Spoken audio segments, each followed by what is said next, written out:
ফুরফুরা শরীফের মেজলা হুজুর পীর কেবলা রহমাতুল্লাহ আলাইহি বসিরহাটের ঈশানে সব ওয়াজ করতে করতে বলেছিলেন, বাবারা শরীয়তে যদি কবর খোঁড়া জায়েজ হতো, আমি আবু জাফর বসিরহাটের বড় মাওলানার কবর খুঁড়ে দেখিয়ে দিতাম। বসিরহাটের বড় মাওলানা কবরের ভিতরে জিন্দা। মহব্বতে বলুন না, যে বড় মাওলানাকে আল্লাহ পাক 18,000 হাদিসের হাফেজ বানিয়েছিলেন। কত হাজার? 18,000। আপনারা কোরআনের হাফেজ দেখেছেন, হাদিসের হাফেজ দেখেছেন? বলুন বলুন। কোরআনের হাফেজ দেখেছেন, হাদিসের হাফেজ?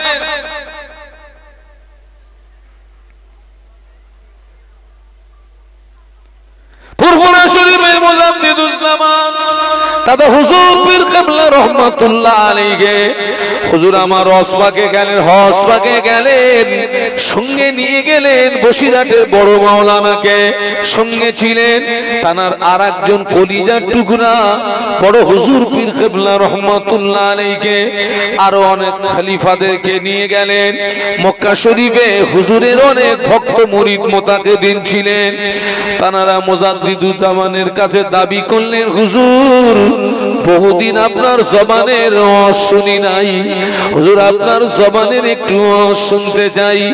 ওই কাবা শরীফের পাশাপাশি একটি মাদ্রাসা আছে, ওই মাদ্রাসাটার নাম হলো মাদ্রাসায়ে সাওলাতিয়া। কি নাম বলেছি? ওই মাদ্রাসার পাশে আছে বিশাল কবরস্থান, যেখানে ওই যে কাফেররা জ্যান্ত মেয়েদেরকে পুঁতে দিত না, কথা বলেন না কেন? ওই সেখানে শুধু ওই জীবিত মেয়েদেরকে পুঁতে দেওয়া, বিশাল কবরস্থান। ওই কবরস্থানের পাশে মাদ্রাসা, মাদ্রাসার নাম হচ্ছে মাদ্রাসায়, তার মানে দেগঙ্গার একটা মহিলা ওই মাদ্রাসাটা করে দিয়েছেন, তার নাম হচ্ছে সাওলাতুন নিসা। ওনার নামকরণে ওই মাদ্রাসা মাদ্রাসায় সাওলাতিয়া। ওখানে মাহফিলের ইন্তেজাম করা হলো। মুজাদ্দিদে জামানও শুরু করলেন।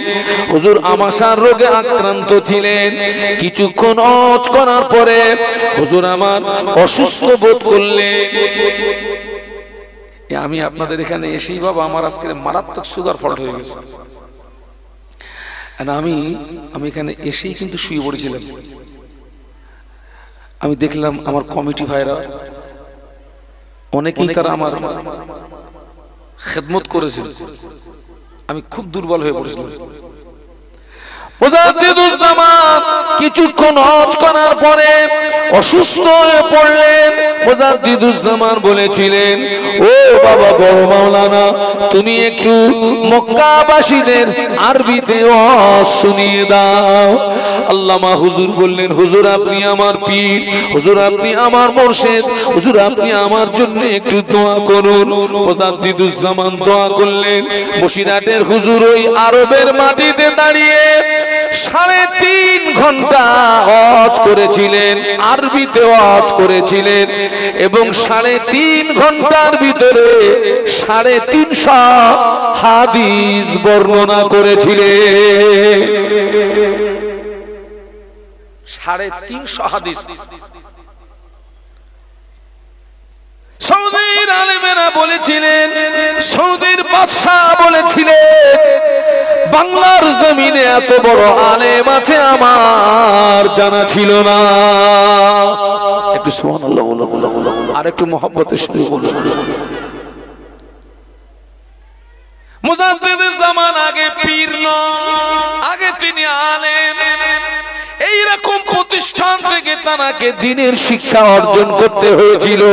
মুজাদ্দিদুজ্জামান আগে পীর নন, আগে তিনি আলেম। 5 হুজুর আগে পীর নন, আগে তানারা আলেম। বসিরহাটের বড় মাওলানা আগে পীর নন, আগে তিনি আলেম। আগে কি? সবাই মিলে বলুন, আলেম। আগে পীর নয়। পীর হওয়ার 1 নাম্বার শর্ত হচ্ছে আলেম হওয়া। কি হওয়া রে বাবা? আলেম, কারণ শরীয়তের আলো যদি ওনার কাছে না থাকে তো রাস্তা দেখবে কি করে? আমার কথা বুঝতে পারছেন না? শরীয়তের আলো। আপনি যদি এখন আমাকে অন্ধকারে ছেড়ে দেন, আমি আগে চোখে ভালো দেখতাম, এই সুগার হওয়ার পরে চোখে একটু কম দেখি। এখন আমাকে কিছু পড়তে দিলে আমাকে চশমা লাগাতে হবে। এই অবস্থায় যদি আপনি আমাকে অন্ধকারে ছেড়ে দেন, গাড্ডায় পড়ার ভয় থাকবে না? থাকবে না? আমিও গাড্ডায় পড়বো, আর যারা আমাকে অনুসরণ করবে আমিও মরবো, ওরাও মরবে। আর আমার হাতে যদি একটা 3 ব্যাটারি টর্চ তুলে দেন, আমারও গাড্ডায় পড়ার ভয় থাকবে না। আমার পিছনে আমাকে যারা অনুসরণ করবে তাদেরও গাড্ডায় পড়ার।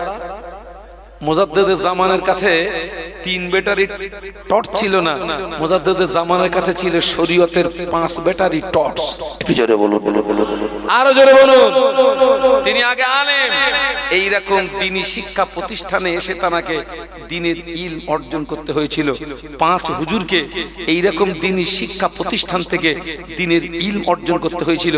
আল্লামা হুজুর রহমাতুল্লাহ আলাইহিকে এইরকম দ্বীনি শিক্ষা প্রতিষ্ঠান থেকে দ্বীনের ইলম অর্জন করতে হয়েছিল।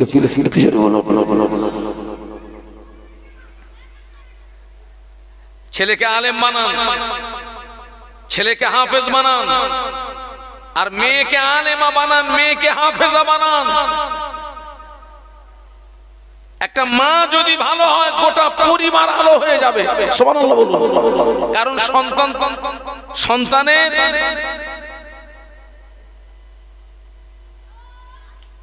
পিতার কাছে সন্তান যতটা সংস্পর্শ না পায়, পিতার সংস্পর্শ না পায়, তার চেয়ে বেশি সংস্পর্শ পায় কার? মায়ের। আমি আমার কথা বলি, আমার একটা ছেলে একটা মেয়ে, ওদের সঙ্গে সারাদিনে আমার খুব একটা দেখা হয় না, খুব বেশি হলে ঘন্টা 3 দেখা হয়। আর কারণ আমি যখন বাড়ি যাই ওরা তখন ঘুমায়, আর ওরা যখন ওঠে ওর বাপ তখন ঘুমায়। পাবে কি করে আমাকে?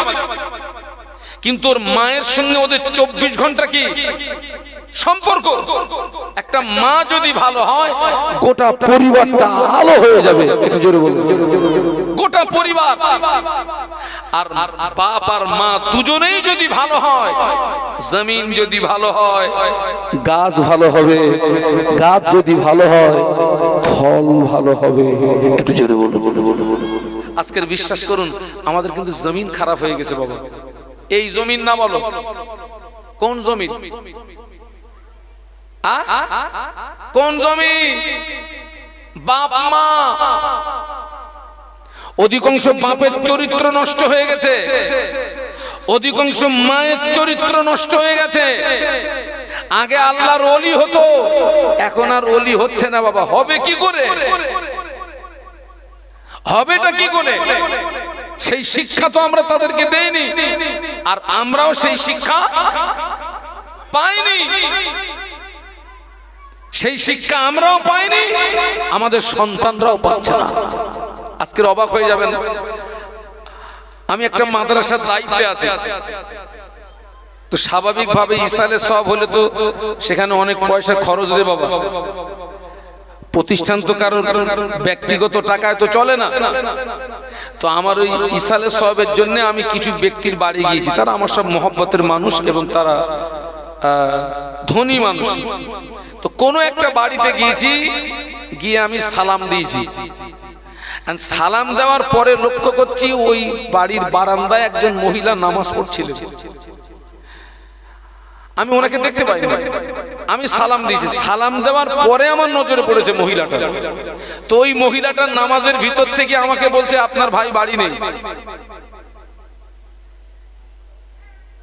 আরে ভাই, উত্তর দিছে কখন গো? ও নামাজের ভিতরে, ওর ভিতরে শরীয়তের এই জ্ঞানটা নেই যে নামাজের ভিতরে কথা বলা যায় না। আপনারা দেখেন না, রমজান শরীফের মাসে জোহরের নামাজ পড়তে দাঁড়িয়েছে, গালে থুতু এসে গেছে। তো ওই মোটামুটি 3-4 পা আগিয়ে গেলি জানালা, ও নিয়ে ছেড়ে দে, ওইখানে গিয়ে থুতু বেঁধে এসে আবার দাঁড়িয়ে গেছে। হবে কিরাম নামাজ? এই সমস্ত ভুলগুলো কেন হয়? ওর ভিতরে শরীয়তের জ্ঞান নেই। সেই জন্য দিনের শিক্ষা প্রতিষ্ঠানের প্রয়োজন, সেই জন্য দিনের জ্ঞান অর্জন করার প্রয়োজন।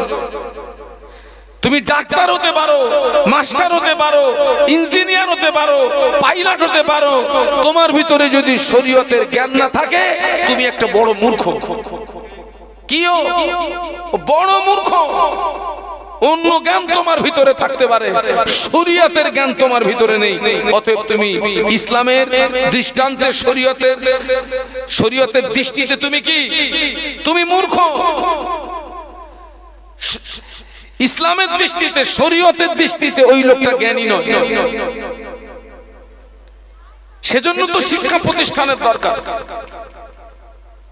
আহারে, সেই জন্য মুজাদ্দিদে জামান শত শত মাদ্রাসা প্রতিষ্ঠিত করে গিয়েছিলেন। একটু জোরে বলুন। শত শত মাদ্রাসা, শত শত মসজিদ নিজে হাতে তিনি প্রতিষ্ঠিত করে গিয়েছিলেন। একটু জোরে বলুন। আমার বসিরহাটের আল্লামা হুজুর রহমাতুল্লাহ আলাইহি, তবে এখন যেরকম আমরা এই যে মাহফিল করতে আসছি, আমরা তো এই আসছি, এখান থেকে চলে যাব। আর তখন হুজুররা কি করতেন? 5 দিন, 7 দিন, 15 দিন, 1 মাসের সফরে বেরিয়ে যেতেন। কে বা মুরব্বি ঠিক বলছি না ভুল বলছি? তখন আসতো কিসে? গরুর গাড়ি, ক্যাচকুচ ক্যাচকুচ ক্যাচকুচ করে আসবে তো। এখন আমরা তো সব জমিদার হয়ে গেছি বাবা। হ্যাঁ, আমরা তো সব লক্ষ লক্ষ টাকার গাড়ি চাপছি সব। তো হুজুর এসেছেন এক সপ্তাহ আপনার 1 মাস সফর থেকে বাড়ি এসেছেন। আমরা বাড়ি গেলে কিন্তু আমাদের স্ত্রীরা পকেট চেক করে, মাল কত আছে। তো হুজুর 1 মাস পরে বাড়ি এসেছেন। পীর আম্মাজি হুজুরের পকেটে হাত দিয়ে দেখে গুটি কত টাকা ছাড়া আর কোনো টাকা নেই। তো পীর আম্মা জিজ্ঞাসা, হুজুর 1 মাস পরে বাড়ি আসলেন, টাকা কই? আল্লামা হুজুর রহমাতুল্লাহ আলাইহি বলেছিলেন, ও আব্দুল্লাহ মাজেদের আম্মা, আমি 1 মাস যে এলাকায় ছিলাম ওই এলাকায় কোনো মাদ্রাসা ছিল না। এই 1 মাসে আল্লাহ যে আমাকে অর্থ দিয়েছিল, 1 মাসের অর্থ দিয়ে ওই এলাকায় একটা মাদ্রাসা বানিয়ে দিয়েছি। আরো জোরে বলুন। আবার 1 মাস সফর থেকে বাড়ি এসেছেন, পীর আম্মাজি পকেটে হাত দিয়েছেন, হুজুর আজকে টাকা কি হলো? হুজুর আল্লামা বলেছিলেন, ও আব্দুল মাজেদের আম্মা, আমি 1 মাস যে এলাকায় ছিলাম ওই এলাকায় কোনো মসজিদ ছিল না। আমার 1 মাসের অর্থ দিয়ে ওই এলাকায় একটা মসজিদ বানিয়ে দিয়েছি। মানুষ তাদের জন্য কাঁদে। শাহানুর মরে গেলে তো কেউ কবর দিকে ফিরেও তাকাবে না। আর এই তো গত কালকের হুজুরের স্মৃতি সভা হলো, আল্লামা হুজুরের দরবারে স্মৃতি সভা, আমি ছিলাম। মানুষ সব পাগলের মতো ছুটে গেছে। যারা আল্লাহ ওয়ালা হয়ে যায়, আল্লাহর মাহবুব বান্দা হয়ে যায়, আল্লাহ তাদের মহব্বত আল্লাহ অন্য মানুষের অন্তরে আল্লাহ পয়দা করে দেন। একটু যেটা বলুন। মেজদা হুজুর পীর কিবলা রহমাতুল্লাহ আলাইহির জানাজা নামাজে আপনারা গেছিলেন? কারা কারা গেছিলেন একটু হাত তুলে দেখেন তো। আচ্ছা, আপনারা বলুন তো, হুজুরের জানাজায় কত লক্ষ মানুষ এসেছিল? সংবাদে যেটা আমরা পেয়েছি, নেই মনে নেই? 35 লক্ষ মানুষ। আমি বাদ দিলাম, আমি ওর থেকে 15 বাদ দিলাম, থাকে কত? 20 লক্ষ মানুষ। এই 20 লক্ষ মানুষ সব কি মেজলা হুজুরের মুরিদ ছিলেন? না, কিন্তু পাগলের মতো ছুটেছে। এজন্য আল্লাহ যাকে ভালোবাসে ফেরেশতাকে ডেকে বলে, ফেরেশতা জিবরাইল, আমি আমার অমুক বান্দাকে ভালোবেসেছি, ফেরেশতা তুমি সমস্ত ফেরেশতাদেরকে জানিয়ে দাও তারা যেন আমার ওই বান্দাকে ভালোবাসে। এবং আল্লাহ সেই বান্দার ভালোবাসা আল্লাহ অন্য মানুষের অন্তরে পয়দা করে দেয়। আরেকটু জোরে বলুন। আজকে আমরা তো সেই জীবন তৈরি করতে পারিনি ভাই। আমি আবার বলছি, ছেলেকে আলেম বানান, হাফেজ বানান, মেয়েকে আলেমা বানান, হাফেজা বানান। অনেক লাভ, অনেক লাভ, অনেক লাভ। কি লাভ জানেন? আল্লাহ নবী ১৫০০ বছর আগে নূরের জবানে বলে গেলেন, ইদা মাতাল ইনসানু ইনকাতা আনহু আমালুহু ইল্লা মিন সালাসাতিন, ইল্লা মিন সাদকাতিন জারিয়াতিন আও ইলমিন ইউনতাফাউ বিহি আও ওয়ালাদিন সালিহিন ইয়াদউ লাহু। আল্লাহ নবী বললেন, একটা মানুষ যখন মারা যায় সমস্ত আমল তার বন্ধ হয়ে যায়, তিনটা আমল জারি থাকে। একটু বলুন সুবহানাল্লাহ। একটা মানুষ যখন মারা যায় সব আমল কি হয়ে যায়? একটু বলুন না, বলুন না। তিনটে আমল বন্ধ হয় না। তার ভিতরে একটা আমল, কেউ যদি সৎ সন্তান দেখে কবরে যেতে পারে। কি সন্তান বাবা? আচ্ছা, সৎ সন্তান কি ওই জেনারেল শিক্ষায় শিক্ষিত হয়ে হওয়া যাবে? সৎ সন্তান হতে গেলে দ্বীনি শিক্ষা তার ভিতরে থাকা যায়। সৎ সন্তান থাকলে লাভ কি? ও আমার ভাইরা, আল্লাহর এক বান্দা আসমান সমূহ গোনা নিয়ে কবরে চলে গিয়েছে, কিন্তু এই গোনার ভিতরে দুটি বিষয়ের গন্ধ নাই। একটা গন্ধ হচ্ছে ওই ব্যক্তিটা জীবনে কোনোদিন শিরক করে নাই। দ্বিতীয় নাম্বার, ওই ব্যক্তিটা জীবনে কারোর হক মারে নাই। এমনি সাধারণ গোনা নিয়ে কবরে চলে গেছে। সবাই মিলে বলুন তো কি গোনা? সাধারণ গোনা। ওর আসমান সমূহ গোনার ভিতরে দুটো বিষয়ের গন্ধ নেই। একটা হচ্ছে ওই ব্যক্তি জীবনে কোনোদিন শিরক করেনি, আর ওই ব্যক্তিটা জীবনে কোনোদিন কারোর হক মারেনি। কিন্তু দেখা যাবে ওই কবরবাসীটা কিয়ামতের ময়দানে বেগুনাহ মাসুম হয়ে উঠবে। একটু মহব্বতে বলতে পারলেন না? প্রশ্ন একটা এসেই যায়, ওর এই জীবনের গুনাহগুলো মাফ হলো কি করে? একটা প্রশ্ন আসে না, আসে না? ওই ব্যক্তিটা কবরে চলে গিয়েছে, সৎ সন্তান পৃথিবীর জমিনে রেখে দিয়ে কবরে চলে গিয়েছে। ছেলেটাকে সৎ বানিয়েছে, মেয়েটাকে সৎ বানিয়েছে। ওই ছেলে মেয়েটা 5 ওয়াক্ত নামাজ পড়ে আর দোয়া চায়, রব্বির হামহুমা কামা রব্বায়ানি সগীরা, রব্বির হামহুমা কামা রব্বায়ানি সগীরা। ও আমার ভাইরা, আল্লাহ নবী বলেছেন, সৎ সন্তান যখন পিতামাতার জন্য দোয়া চায়, ওই ছেলেটা ওই মেয়েটার চোখের পানি নাকের ডগায় আসার আগে আল্লাহ পাকের রহমতের দরিয়ায় জোশ মেরে যায়। একটু জোরে বলা যাবে না? আর আমাদের ছেলেগুলো দেখেছেন, মাহফিল হচ্ছে আর ওই যে মোবাইলে কি খেলতেছ কাকা, পায়ে ধরে বলে যাচ্ছি। সৎ সন্তান যদি রেখে কবরে যেতে পারে, ওই ছেলেটা সপ্তাহে জুমার নামাজ পড়লো, জুমার নামাজ পড়ে আব্বা আম্মার কবরের পাশে দাঁড়িয়ে গেল, আব্বা আম্মার কবরের পাশে দাঁড়িয়ে গিয়ে সূরা ফাতিহা পড়ে নিল, ইখলাস পড়ে নিল, দরুদ শরীফ পড়ে নিল, হাত দুটো তুলে দোয়া চায়, ও রব্বুল আলামিন, আল্লাহ পাক আমার আব্বা জানের জীবনের গুনাহ মাফ করে দি, আমার আম্মা জানের জীবনের গুনাহ মাফ করে দি। আল্লাহ পাক আমার আব্বা জানের কবরে আযাব দেবেন না, আল্লাহ পাক আমার আম্মা জানের কবরে আযাব দেবে না। ওই ছেলেটা কাঁদে, চোখের পানি ফেলে মোনাজাত করে, চোখের পানি ফেলে দোয়া করে। ওই চোখের পানিটা আল্লাহ পাক বেকার দেয় না গো। আল্লাহ পাক ওই সৎ সন্তানের চোখের পানি কবুল করে, আল্লাহ পাক ওই বান্দার দোয়াকে কবুল করে, আল্লাহ পাক ওর আব্বা আম্মার কবরের ভিতরে জীবনের গুনাহ মাফ করে দেয়। শুধু তাই নয়, আল্লাহ পাক ওর আব্বা আম্মার কবরটাকে জান্নাতের নূর দিয়ে গুলজার করে দেয়।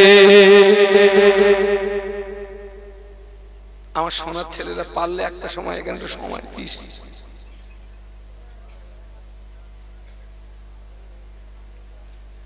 তবে আমি আপনাদেরকে বলবো, ছেলে মেয়েকে ভালো করতে গেলে আগে আমাদেরকে ভালো হতে হবে। বাপ ভালো হও, মা ভালো হও, আল্লাহ চাইলে ওখান থেকে একটা ভালো জিনিস আসবে। আপনাদেরকে বলে যাচ্ছি, মুরব্বীদেরকে না, মুরব্বীরা ওসব এখন পারে না। আমি এখনো পর্যন্ত হোয়াটসঅ্যাপ করতে পারিনি। ও যে ঘোড়ার ডিম কোন জায়গায় তেমন চাপ মারতে হয় আমি ওসব জানি না। হ্যাঁ, এখানে দেখছি অনেক জওয়ান যুবক দেখছি, তোদের কাছে একটা অনুরোধ করে যাচ্ছি, অন্তত মোবাইলের সঙ্গে সম্পর্কটা একটু কম তৈরি করবি, আর এই ফেসবুকটা যেন চালাবি নি, মরবি, জনমের মনে মরবি। ফেসবুক চালাবি তো।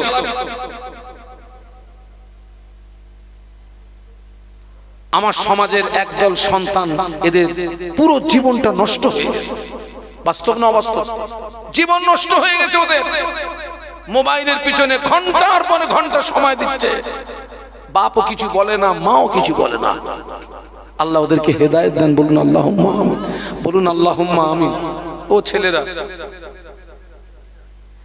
আমরা পৃথিবীতে জন্মেছি মানে আমাদের মৌত হবে না, হবে না? আল্লাহর কোরআন, কুল্লু নাফসিন যায়িকাতুল মাউত, প্রতিটি প্রাণীকে মৌতের স্বাদ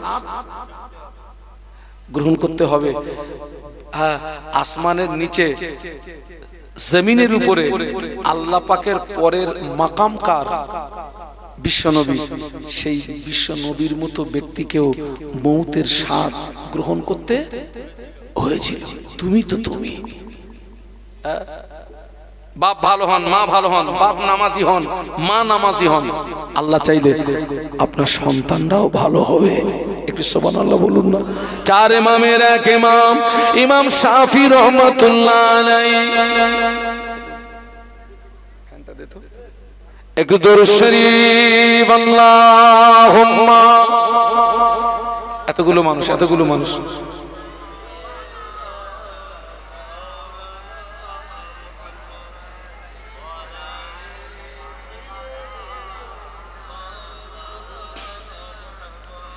इन हवाओं से कह दो ना आए इधर, मुझको खुशबू की कोई जरूरत नहीं, जिनकी खुशबू से महका है सारा जहां, खुशबू मदीने में मौजूद है। अल्लाहुम्मा मोहब्बत से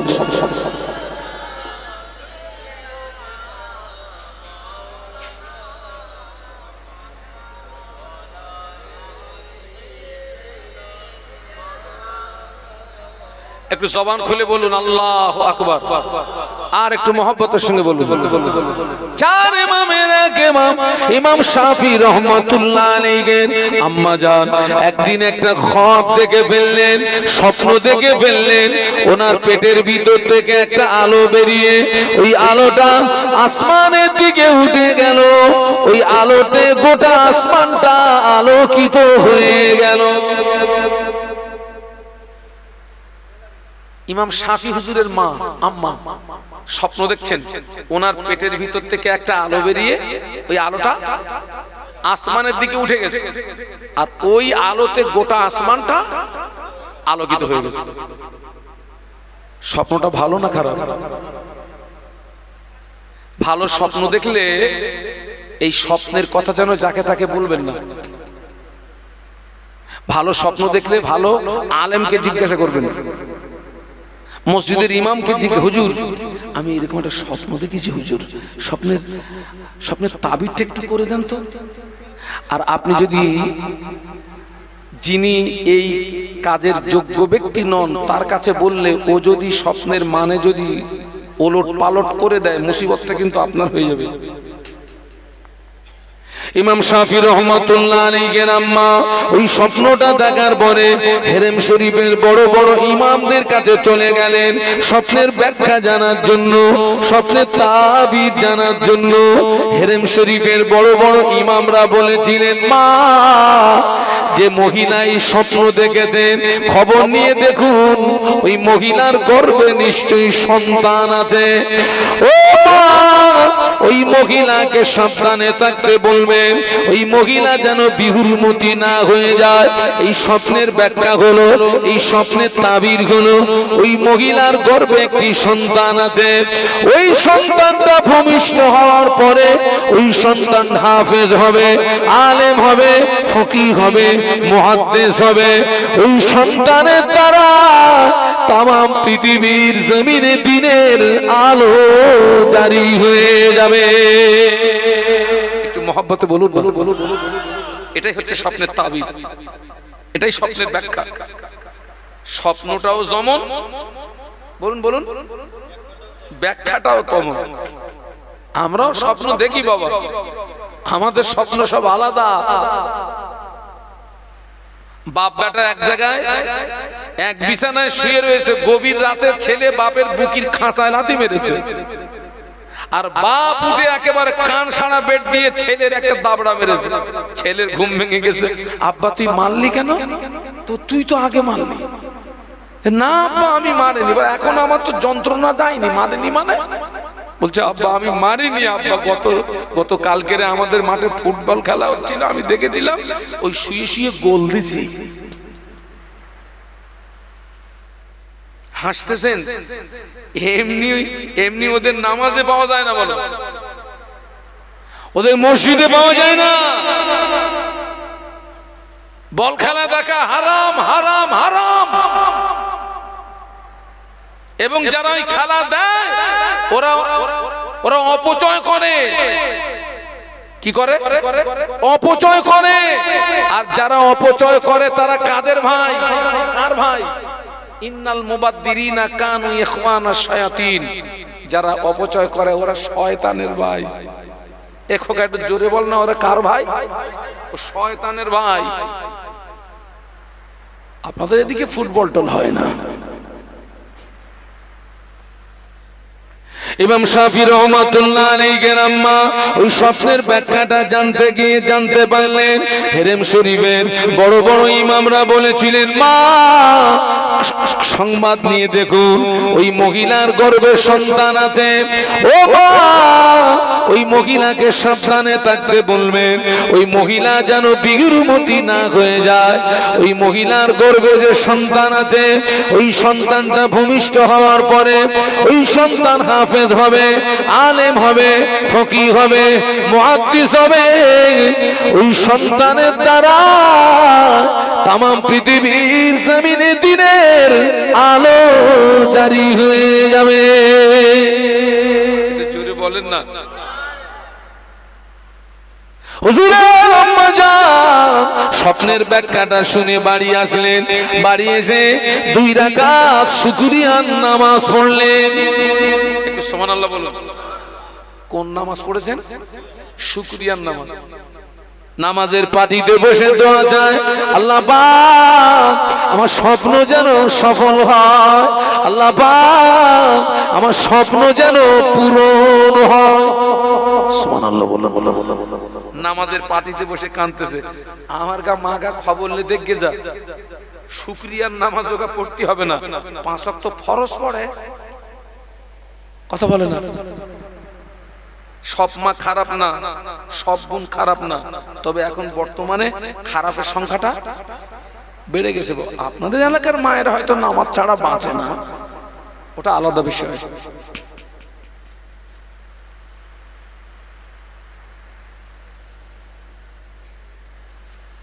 আমি 26 থেকে 27 বছর হজ করছি। আমার কিন্তু বয়স বেশি না বাবা, আমি রাত জেগে জেগে বুড়ো হয়ে গেছি। আমার জন্মস্থান বাড়ি হচ্ছে হাসনাবাদ নদী পেরিয়ে আরো 17 কিলোমিটার, জায়গাটার নাম ধানিখালী। এখন আমি বসিরহাটের সংলগ্ন বিরামনগরের বাসিন্দা।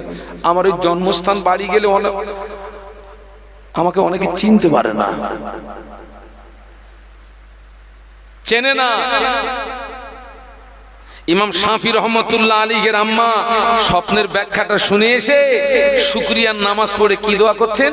আল্লাহ পাক আমার স্বপ্ন যেন সফল হয়, আল্লাহ পাক আমার স্বপ্ন যেন পূরণ হয়। সুবহানাল্লাহ বলবেন না?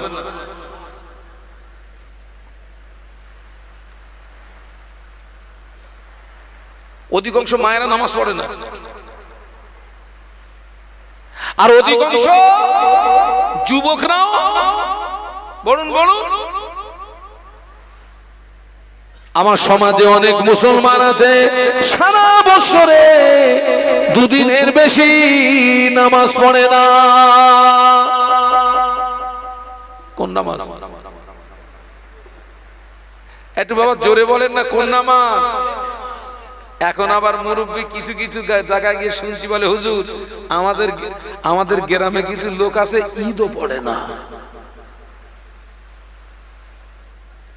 সারা বছরে দুদিনের বেশি নামাজ পড়ে না, জুমার নামাজ পড়ে না, 5 ওয়াক্ত নামাজ পড়ে না, মেয়েদের জুমার নামাজ নাই, মেয়েদের ঈদের নামাজ নাই। সমাজে অনেক মহিলা আছে সারা বছরের ভিতরে আল্লাহর জমিনে একটা সেজদা দেয় না। আছে না নেই? ওখান থেকে কি জিনিস আসবে? ওখান থেকে কি আসবে? ওখান থেকে অনেক মুসলমান আছে দাঁড়িয়ে দাঁড়িয়ে পেশাব করে, পেশাব করে পানি নেয় না। অনেক মহিলারাও পেশাব করে পানি নেয় না। এই জওয়ান, এই যুবক মা বোন, আপনি যদি ইস্তেঞ্জা করে পানি না নেন, পেশাব করে যদি পানি না নেন, আপনি যদি বিনা তওবায় মারা যান, কিয়ামত পর্যন্ত আপনার কবরের আগুন বন্ধ হবে না। যে জন্তু পেশাব করে পানি নেয় না, ওই জমিন থেকে কি আসবে?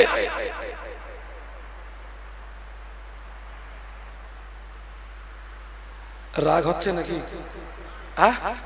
আমার কথা কেটে দেন, আমি সোজা নেমে বাড়ি চলে যাবো।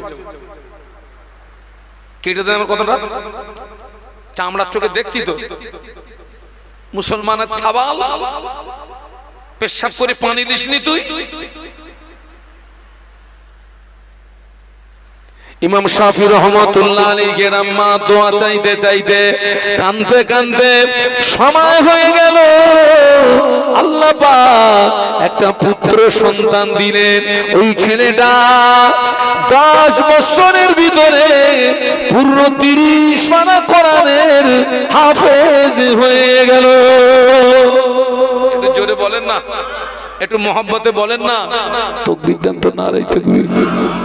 মা কাঁদতে কাঁদতে কাঁদতে কাঁদতে দোয়া চাইতে চাইতে সময় হয়ে গেছে। সময় হয়ে গেছে মানে বাচ্চা প্রসব করার সময় হয়ে গেছে। দোয়া চাইতে চাইতে কাঁদতে কাঁদতে সময় হলো, মা একটা বাচ্চা প্রসব করলেন, পুত্র সন্তান। ওই ছেলেটা 10 বছরে পূর্ণ 30 পারা কোরআনের হাফেজ হয়ে গেছে। স্বপ্নের তাবিরের সঙ্গে মিলছে না? মিলছে না? ও মা, ওই মহিলার গর্ভে সন্তান আছে। ওই সন্তানটা ভূমিষ্ঠ হওয়ার পরে হাফেজ হবে, আলেম হবে, ফকিহ হবে, মুহাদ্দিস হবে। ওই সন্তানের দ্বারা তাম পৃথিবীর জমিনে দ্বীনের আলো জারি হয়ে যাবে। সবে তো ভূমিষ্ঠ হয়েই 10 বছরে কি হয়েছে? কোরআনের হাফেজ হয়ে গেছে। একটু বলুন না সুবহানাল্লাহ। ইমাম শাফি রহমাতুল্লাহ আলাইহি 10 বছরে কোরআনের হাফেজ হওয়ার পরে মাকে না বলে লুকিয়ে লুকিয়ে লুকিয়ে লুকিয়ে লুকিয়ে লুকিয়ে চলে গেছে মদিনা শরীফে ইমাম মালিক রহমাতুল্লাহ আলাইহির কাছে। ইমাম মালিক রহমাতুল্লাহ আলাইহি হলেন ইমাম শাফি রহমাতুল্লাহ আলাইহির ওস্তাদ। মাকে না বলে লুকিয়ে লুকিয়ে মদিনা শরীফে ইমাম মালিক রহমাতুল্লাহ আলাইহির কাছে চলে গেছেন ইলমে হাদিস, ইলমে তাফসীরের জ্ঞান অর্জন করতে। উনি ওখান থেকে চলে গেছেন বাগদাদ শরীফে ইলমে ফিকহের জ্ঞান অর্জন করতে। মাকে বলে যায়নি, লুকিয়ে লুকিয়ে চলে গেছেন। লুকিয়ে লুকিয়ে গেছেন কেন জানেন? আমার এত সাধনার ছেলে, আল্লাহ আমাকে একটা ছেলে একটা মেয়ে দিয়েছে, তো আমার ছেলে আমাকে বলে আব্বা আমি একটু সৌদিতে পড়তে যাবো। আমি বলি বাবা তুই আমার একটা ছেলে, আমি এত দূরে তোকে যেতে দেবো না, তুই এলাকায় পড়, ভালো করে পড়, আল্লাহ চাইলে তোকে বড় আলেম বানাবে।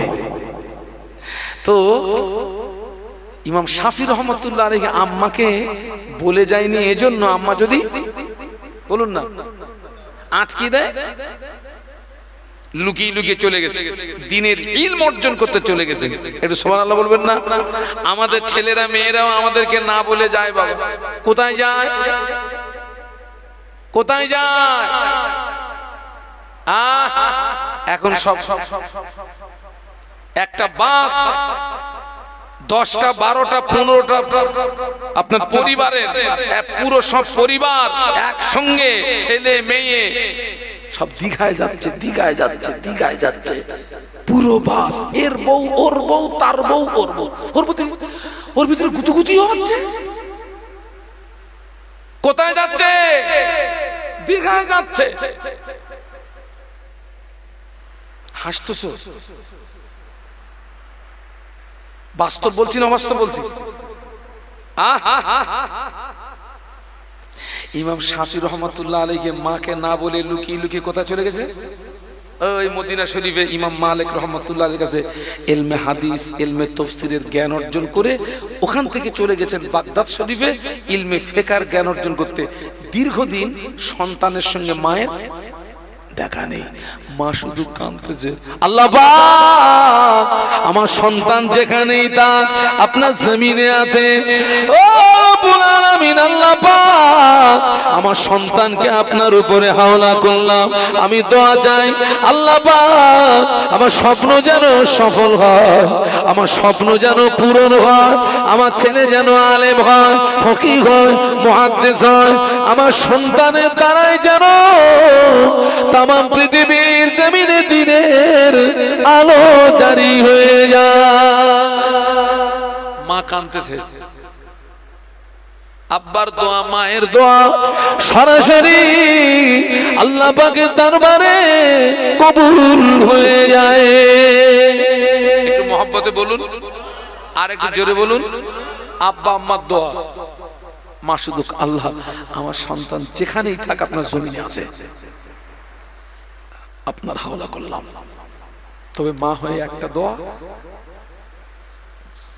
আমার স্বপ্ন জানো আমার ছেলে জানো হাফেজ হয়, আলেম হয়, ফকিহ হয়, মুহাদ্দিস হয়, আমার সন্তানের দ্বারা যেন তাম পৃথিবীর জমিনে দ্বীনের আলো জারি হয়ে যায়।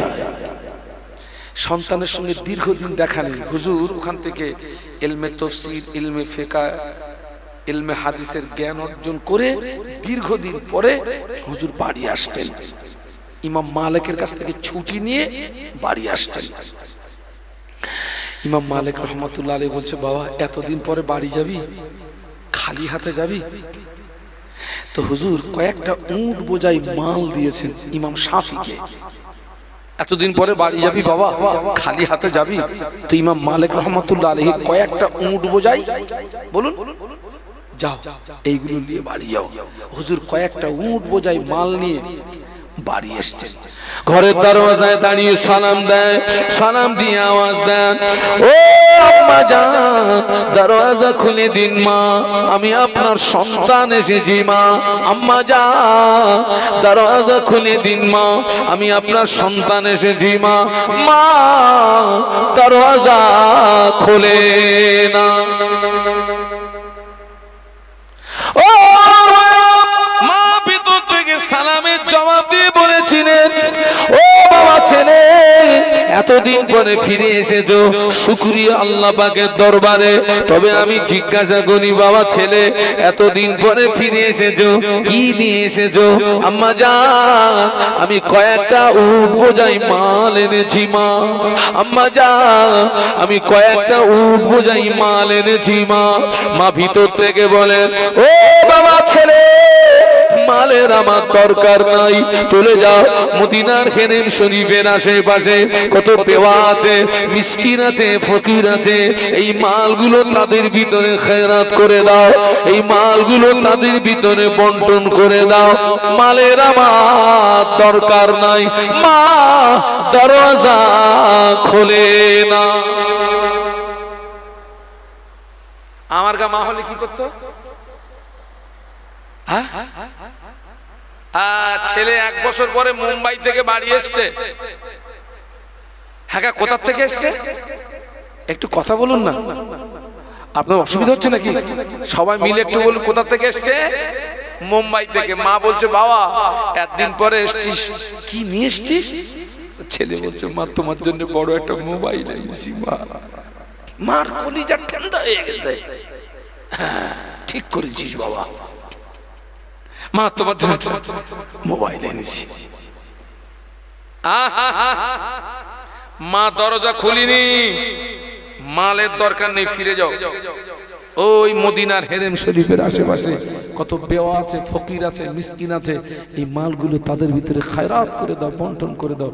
ইমাম শাফি ঘরের দরজা থেকে গো ব্যাক, মা দরজা খুলিনি।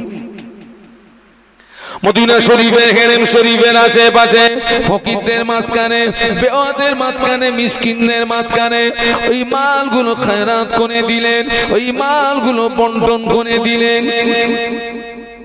মালগুলো খায়রাত করে দিয়ে, মালগুলো বন্টন করে দিয়ে আবার কয়েকদিন অক্লান্ত পরিশ্রম করে আবার মায়ের ঘরের দরজায় এসে সালাম দিয়ে বলেন, ও আম্মা জান দরজা খুলে দিন মা, আমি আপনার সন্তান এসেছি মা। আম্মা জান বলে বাবা ছেলে আজকে তুমি কি নিয়ে এসেছো? আম্মা জান আমি গত দিনে কয়েকটা উট বোঝাই মাল এনেছিলাম মা। ও আম্মা জান আজকে আমি মাল আনি না মা, উট বোঝাই মাল আনি না মা, আজকে আমি আলেম হয়ে, ফকিহ হয়ে, মুহাদ্দিস হয়ে আপনার ঘরের দরজায় ফিরে এসেছি। ও আমার আম্মা জান আজকে অন্য কিছু আনি না মা, আমি গত দিনে এসেছিলাম কয়েকটা উট বোঝাই মাল এনেছিলাম মা, আজকে আমি উট বোঝাই মাল আনি না, আজকে আমি আলেম হয়ে, ফকিহ হয়ে, মুহাদ্দিস হয়ে আপনার ঘরের দরজায় ফিরে এসেছি। মা ঘরের দরজা খুলে দিয়ে ছেলেকে বুকের ভিতরে জড়িয়ে ধরে কেঁদে উঠে বলেছিলেন, বা ছেলে তুমি জানো না, তুমি যখন আমার পেটে ছিলে আমি একটা স্বপ্ন দেখেছিলাম বাবা, আমার পেটের ভিতর থেকে একটা আলো বেরিয়ে ওই আলোটা আসমানের দিকে উঠে গেল, ওই আলোতে গোটা আসমানটা আলোকিত হয়ে গেল। আমি হেরেম শরীফের বড় বড় ইমামদের কাছে তাবির জিজ্ঞাসা করেছিলাম, হেরেম শরীফের বড় বড় ইমামরা বলেছিলেন মা ওই মহিলার গর্ভে সন্তান আছে, ওই সন্তানটা ভূমিষ্ঠ হওয়ার পরে ওই সন্তান হাফেজ হবে, আলেম হবে, ফকিহ হবে, মুহাদ্দিস হবে, ওই সন্তানের দ্বারা তামাম পৃথিবীর জমিনে দিনের আলো জারি হয়ে যাবে। ও মা ছেলে আমি তোমার মা সব সময় দোয়া চাই, আল্লাহ পাক আমার স্বপ্ন যেন সফল হয়, আল্লাহ পাক আমার স্বপ্ন যেন পূরণ হয়, আমার ছেলে যেন হাফেজ হয়, আলেম হয়, ফকিহ হয়, মুহাদ্দিস হয়, আমার সন্তানের দ্বারাই যেন তামাম পৃথিবীর জমিনে দিনের আলো জারি হয়ে যায়। ও বাবা ছেলে আল্লাহ পাক আমার দোয়া কবুল করে আমার আল্লাহ তোমাকে আলেম বানিয়ে, ফকিহ বানিয়ে, মুহাদ্দিস বানিয়ে আমার ঘরের দরজায় ফিরিয়ে নিয়েছে।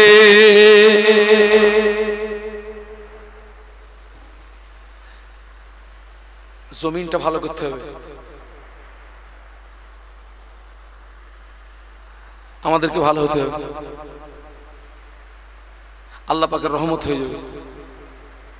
নামাজি হন, আল্লাহওয়ালা হন, জাকিরিন হন, মা আপনি নামাজি হন,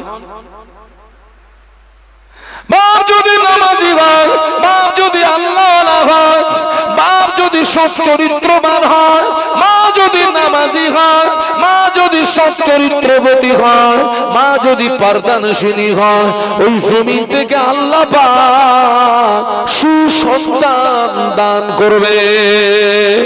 আজকে সমাজ দেখেন, বাপ নামাজ পড়ে না, ছেলেও নামাজ পড়ে না, বাপের চরিত্র ভালো না, ছেলের চরিত্র ভালো না, বাপ বাপ শরীয়তের ধার ধারে না, ছেলে শরীয়তের ধার ধারে না, মা নামাজ পড়ে না, মেয়ে নামাজ পড়ে না, মা পর্দা করে না, মেয়েও পর্দা করে না, মায়ের চরিত্র ভালো না, মেয়েরও চরিত্র ভালো না।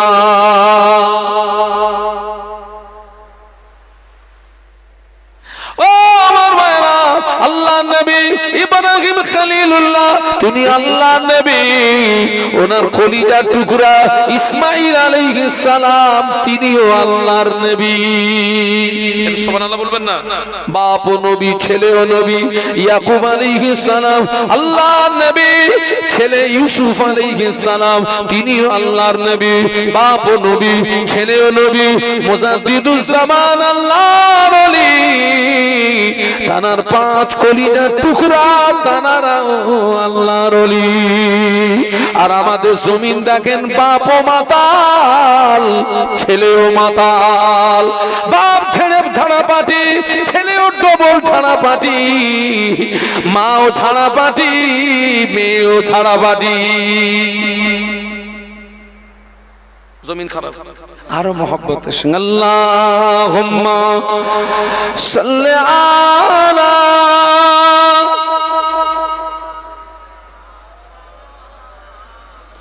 ওয়া আলা আলি সাইয়্যিদিনা। पैगंबरों का रोजा दिखा दे खुदाया, दरे मुद्दत से मिला दे खुदाया,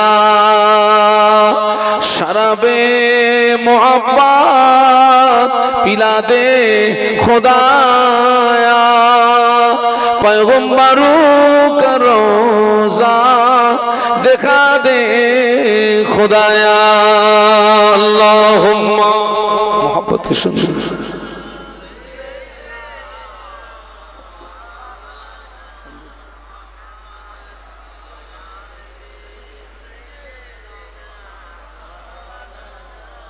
जमीन देखुन पीराने पीर दस्तगीर हजरत बड़ो पीर अब्दुल कादिर जिलानी रहमतुल्लाह अलैहि।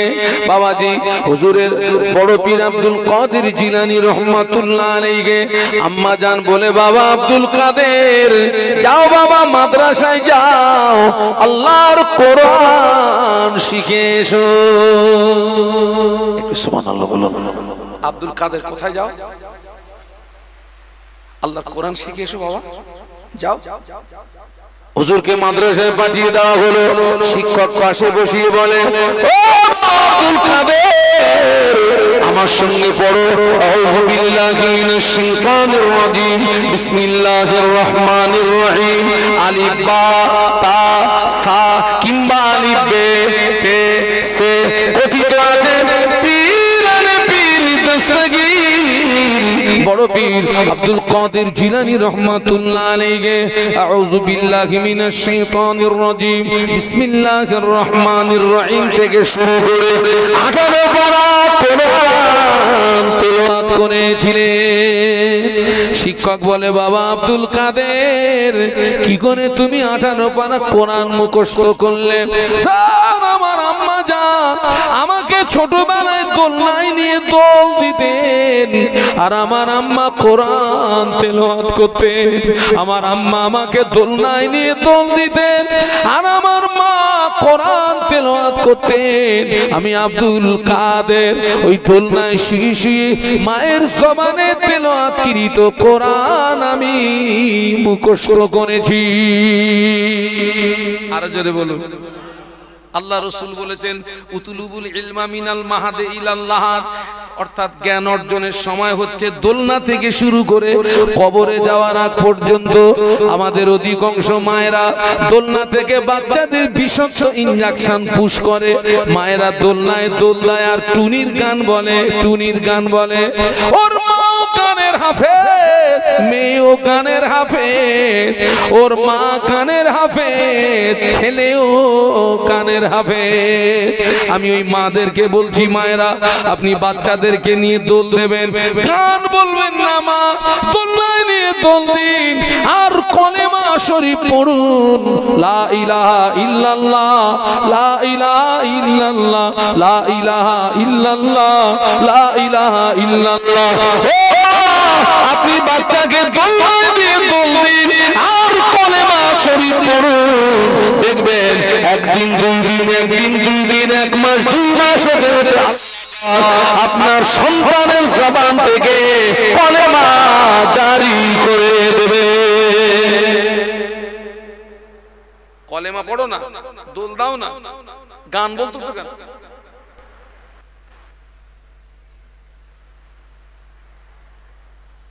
আমি কিন্তু আজকের এই সমস্ত কথাগুলো বলতাম না, যেহেতু দ্বীনি শিক্ষা প্রতিষ্ঠানকে কেন্দ্র করেই মাহফিল, তাই আমি কথাগুলো বলছি।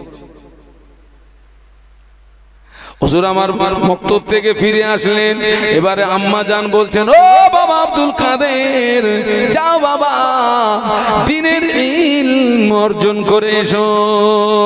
হুজুরকে বাগদাদে পাঠিয়ে দিচ্ছেন মা, বাগদাদে যাচ্ছে দ্বীনের ইলম অর্জন করতে। তবে আম্মা জান 40টা সোনার মুদ্রা ছেলের জামার বগলের নিচে সুন্দর করে সেলাই করে দিয়ে ছেলেকে ছেড়ে দিলেন একটা কাফেলার সঙ্গে। ও বাবা আব্দুল কাদের, তোমাকে আল্লাহর হাওলা করলাম বাবা, যাও তুমি দ্বীনের ইলম অর্জন করে এসো বাবা। তবে বাবা আব্দুল কাদের, আমি তোর মা হয়ে বিদায় বেলা একটা আদেশ করছি বাবা, জীবনে জানো মিথ্যা কথা বলবি না। একটু বলুন না সুবহানাল্লাহ, একটু মহব্বতে বলুন না। শিক্ষাগুলো কার কাছ থেকে পাচ্ছে? কে মাদ্রাসা পাঠাচ্ছে? কে? বাবা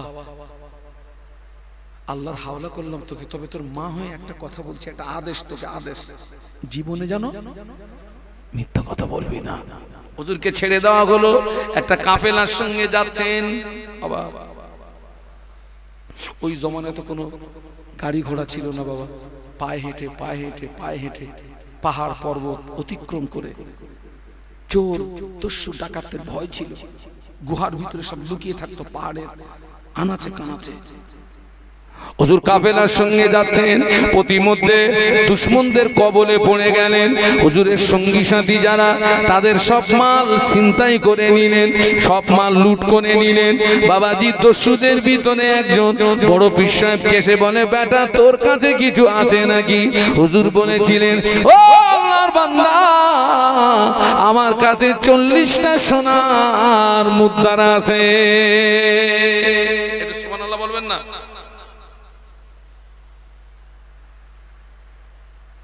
দস্যু মনে করে, মনে হয় ছেলেটা আমার সঙ্গে,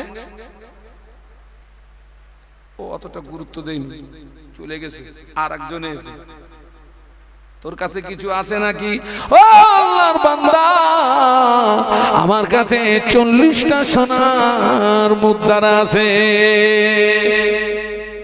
সে বেটাও গুরুত্ব দেয়নি, দুজনে চলে গেছে। দস্যুদের যে লিডার, দুইজনে বড় পীর সাহেবকে ধরে নিয়ে দস্যুদের লিডারের কাছে নিয়ে গেছে। লিডার জিজ্ঞাসা করছে, বেটা তোর কাছে কিছু আছে?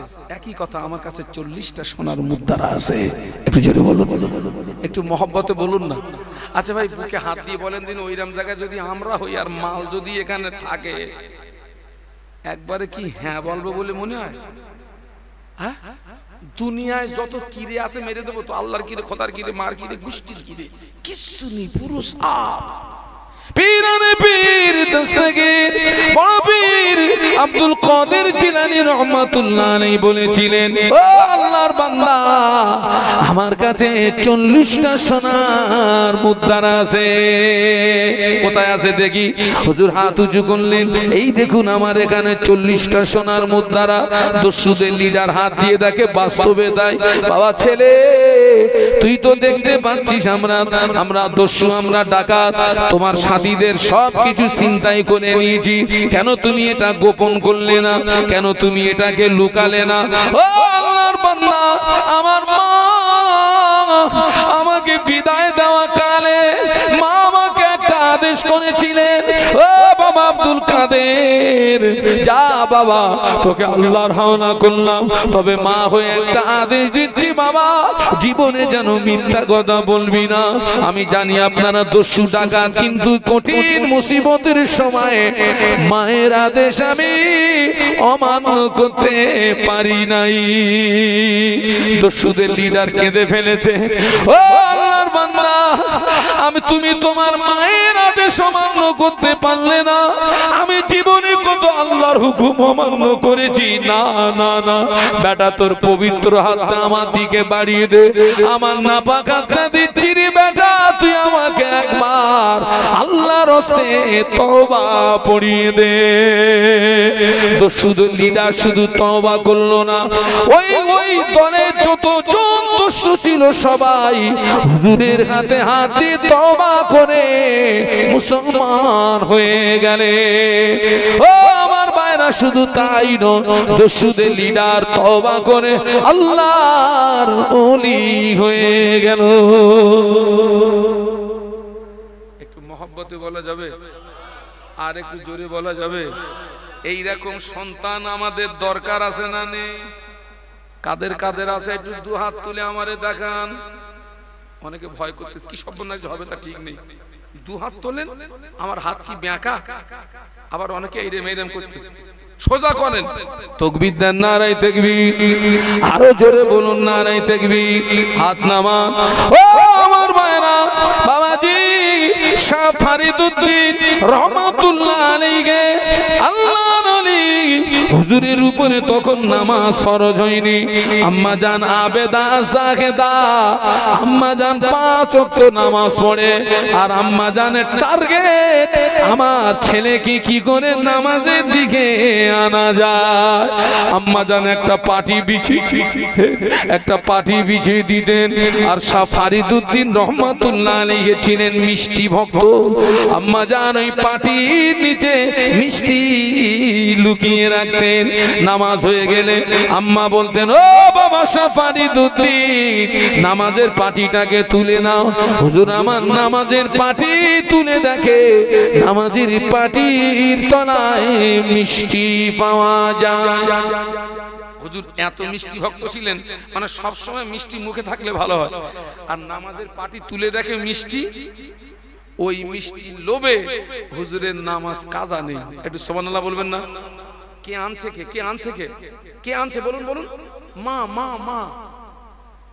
একদিন 2 দিন অতিবাহিত হয়ে যায়, মা প্রতিদিন নামাজের পাটির তলায় মিষ্টি লুকিয়ে রাখে, ছেলেকে ডাকে, ছেলে নামাজ পড়ে। একদিনের ঘটনা, আম্মা জান কর্মব্যস্ত ছিলেন, মায়েরা আজান হয়ে গিয়েছে। ওই দিনের আর মায়ের আশা লাগেনি। আল্লাহর ওলি শাহ ফরিদউদ্দিন রহমাতুল্লাহ আলাইহি একা একা নামাজের পাটি বিছিয়ে আল্লাহর নামাজে মশগুল হয়ে গিয়েছে।